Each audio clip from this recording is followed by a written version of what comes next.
Quem é Jesus? Essa pergunta só poderia ser considerada coerente se feita por alguém de uma das províncias da China, da Mongólia, da Índia ou do interior, mais interior, de qualquer país do extremo oriente. Comuns por lá são Buda, Shiva, Confúcio, Krishna e outros, não Jesus. Assim, confrontado com o nome do Senhor, alguém daqueles rincões pode, com boa dose de razão, perguntar: quem é Jesus? Mas no Ocidente, no Brasil principalmente, um dos maiores países cristãos do mundo, tal pergunta nunca deveria ser feita. E feita mesmo, ela quase não é. Quer dizer, perguntar perguntando, quase ninguém pergunta. Não obstante, a grande maioria não sabe realmente quem é Jesus, o que ele representa. Recentemente, a região agreste de Pernambuco foi visitada por uma figura humana, pelo menos humana a figura é, figura travestida de pregador do Evangelho da Graça, que afirmou viver intrigada, essa figura, com quem seja Jesus, dizendo nutrir certas dúvidas sobre a pessoa do Senhor, se andou ele ou não pela Índia e outras sandices do gênero. E tem muita gente na mesma canoa. Não é por pregar o nome que alguém conheça ou conhece o dono do nome. A grande maioria conhece a figura de Jesus através dos livros didáticos e de reportagens em revistas e jornais. A figura histórica. Jesus é, nesse caso, colocado lado a lado com Nabucodonosor, Alexandre, Gengis Khan, Napoleão e outros grandes vultos da história. E aqui, por ser necessário, damos duas vertentes para a indagação proposta, porque na realidade são duas realidades.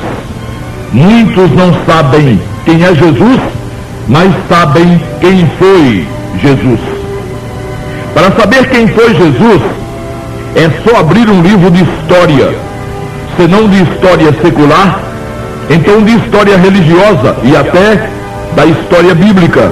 Lá vão estar os dados sobre a vida e sobre a obra do Senhor. Infelizmente, isso não é suficiente para que alguém saiba quem é Jesus. Saber quem foi Jesus é muitíssimo diferente de saber quem ele é.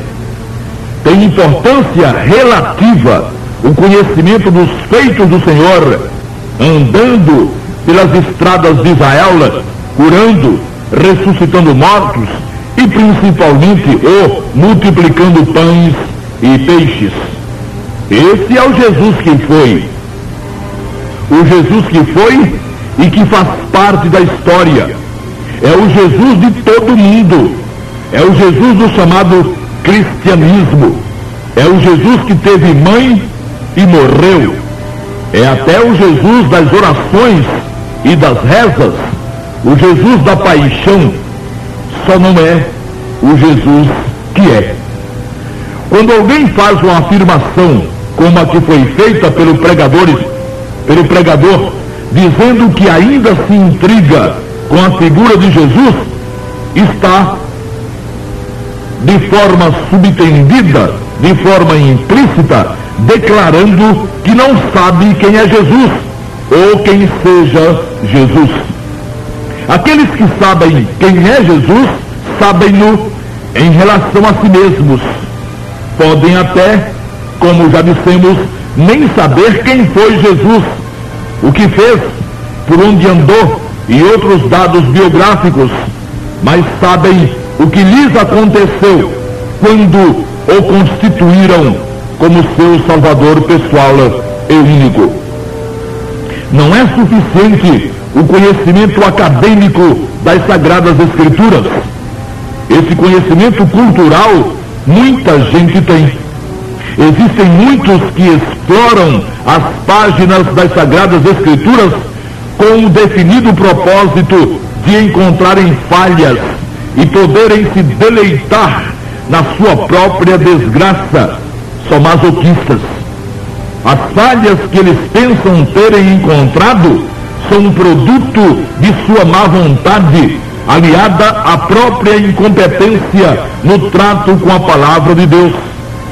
Existem, na realidade, algumas dificuldades no estudo da palavra de Deus, mas todas são passíveis de explicações com o uso dos contextos.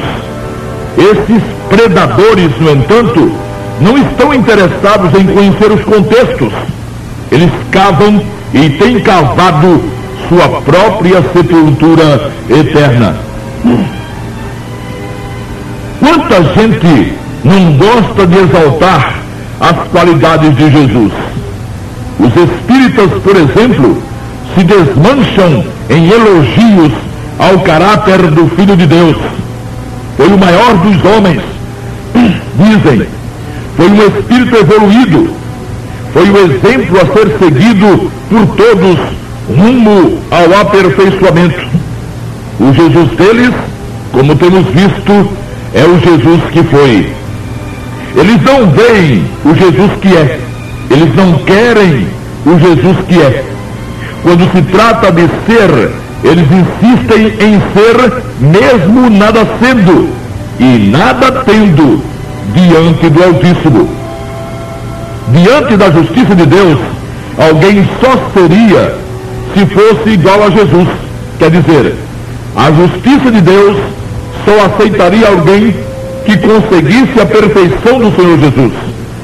Admirar Jesus, tentar imitá-lo, tentar seguir suas pegadas, desejar ser como ele foi, não serve para nada em relação à justiça de Deus. Teoria não tem vez diante do Senhor Deus. A lei de Deus só se satisfaz com a prática de todos os mandamentos, dia e noite, noite e dia, sem falhar jamais. Teoria apenas não resolve. Mas ninguém consegue a prática, ninguém jamais conseguiu. E não foi exatamente por isso que o Verbo se fez carne e habitou entre nós, cheio de graça e de verdade, João 1,14. E por que cheio de graça e de verdade? Porque todos eram pecadores e mentirosos, e continuam. Tudo quanto é homem e mulher que ainda não invocaram o nome precioso do Senhor Jesus, continuam na mesma situação, pecadores e mentirosos, conforme está escrito. Sempre seja Deus verdadeiro e todo homem mentiroso, e também todos pecaram e destituídos estão da glória de Deus. Romanos 3, 4 e 23. E sendo todos os seres humanos pecadores e mentirosos, ou mentirosos e pecadores, nenhum deles tinha como permanecer na presença do Senhor Deus. Cada um precisava da graça e da verdade que vieram só através do Senhor Jesus. E ninguém venha com aquela conversa de que só está escrito na Bíblia e por isso não vale, porque os maiores defensores das religiões ocidentais citam a Bíblia, ou já citaram. Allan Kardec, por exemplo, só no livro O Evangelho segundo o Espiritismo, fez citações da Bíblia 265 vezes. Isso fora Leon Denis e Caibai Chutel, que usaram citações bíblicas largamente em seus escritos. É claro que nenhum deles fez as citações considerando os contextos e nem com um primor de exegese. Não lhes interessava e nem interessa a nenhum deles saber a verdade mesmo. Citaram os que já se foram e citam os que ainda